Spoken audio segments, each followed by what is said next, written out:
Louisiana Beer Reviews looks at Terrapin and Cigar City's collaboration for 2015, Vapricot or Vapricot. This is a one-shot deal, I guess. It's introduced this year. 9% alcohol. It was $3.29 for this little 12-ounce bottle. So for that price, this better be really good. I mean, it better at least meet or exceed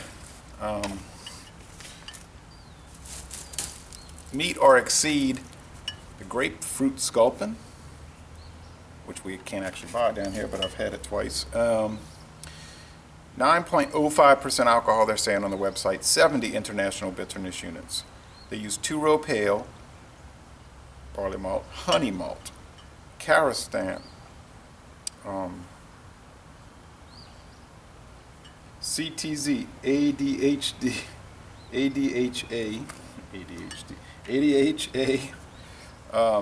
529,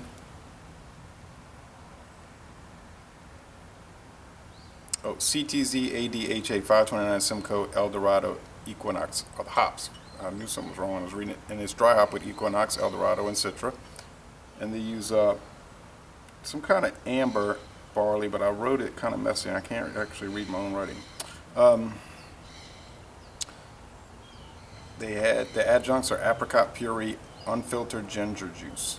It gets a very good score on Beer Advocate. The bros say it's very good, but only 34 ratings.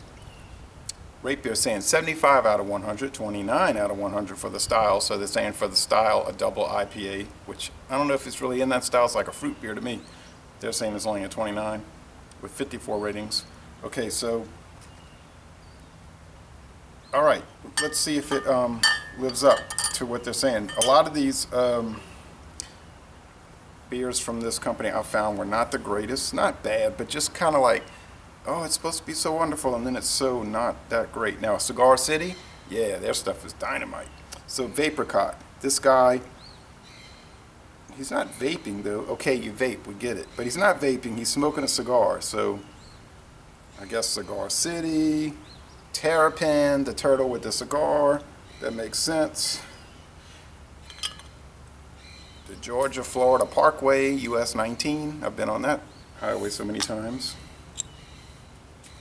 which takes you from right outside Tallahassee down to St. Petersburg and even further south. Okay, but anyway, like Jonathan Brown, wobbly jubbly.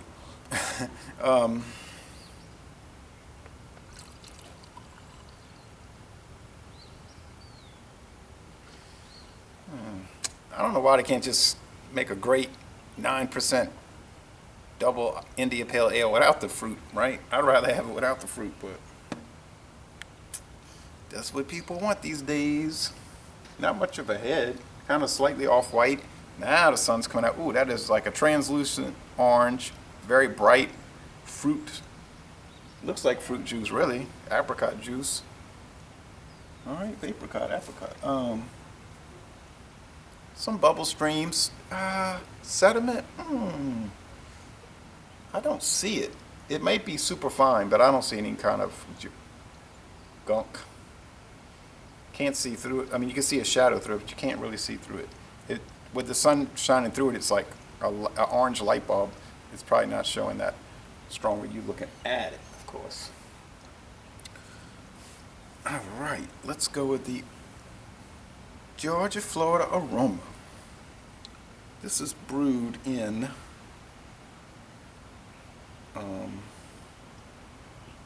Georgia, Athens, Georgia, which is not on Highway 19, home of the Bulldogs, who got so terribly beat down in Jacksonville, Florida this year in football by the Gators.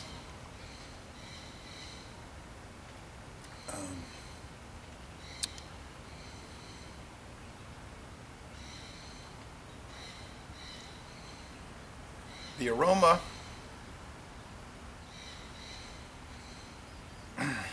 aroma is sort of subdued. Maybe some bready barley malt, some sugariness, like I say, white bread, but not so much that. Some oily hop resin, apricot.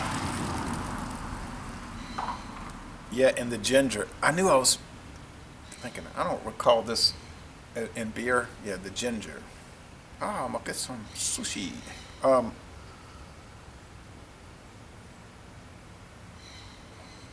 hey, well, not your father's ginger ale.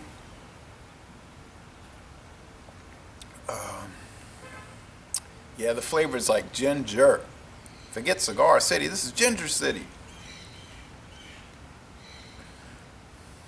Maybe apricot, but it's taking a backseat to the ginger, the breadiness. Hey, you notice I didn't talk about bitterness yet?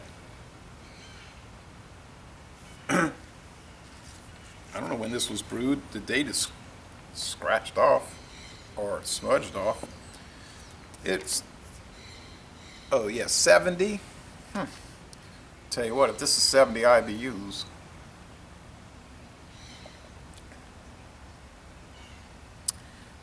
if this is 70 IBUs, I got a 12-ounce bottle of beer to sell you for $3.29.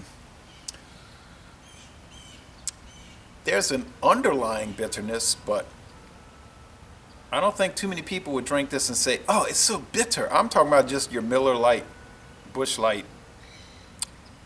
Milwaukee's Best Light people. They would say it's fruity. They would notice the ginger. They probably wouldn't like it. I say probably, they might.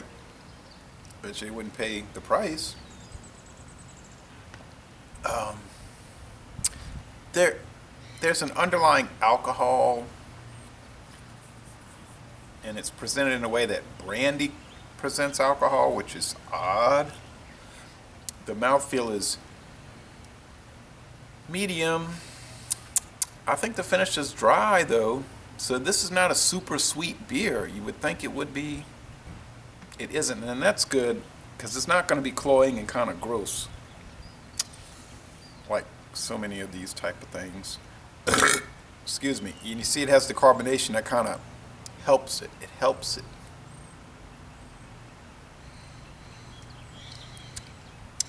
Hey, well, 9% above 9, slightly above 9%. Hey, you know what? Terrapins don't come at you soft.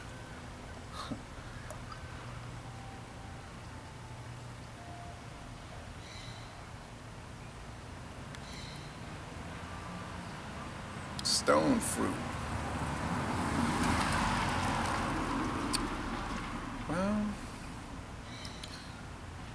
I can think of a lot of double IPAs I'd rather have, but for a fruit flavored, ginger flavored, high alcohol, allegedly high IBU beer, ale,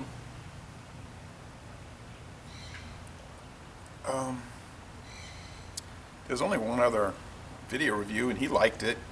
Day drinking, he liked it. I like it. I don't adore it. I don't hate it. I don't dislike it. It's interesting. It has a reason to exist, I suppose. I'm gonna say A minus. I like the little tight little bubbles coming up. Yeah, it's an A minus. I'm gonna give it that because I think it's at the lower end of excellent. As I sit down to write the written review, I'll see how it develops. It's probably not going to change, but yeah.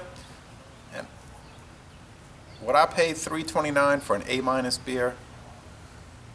One bottle? I don't think so, but I mean, I bought it, right? So if you see it, buy it, try it. You probably like it. And I'm gonna say laissez-les bon temps roulé. And y'all come on down to New Orleans if you like warmth.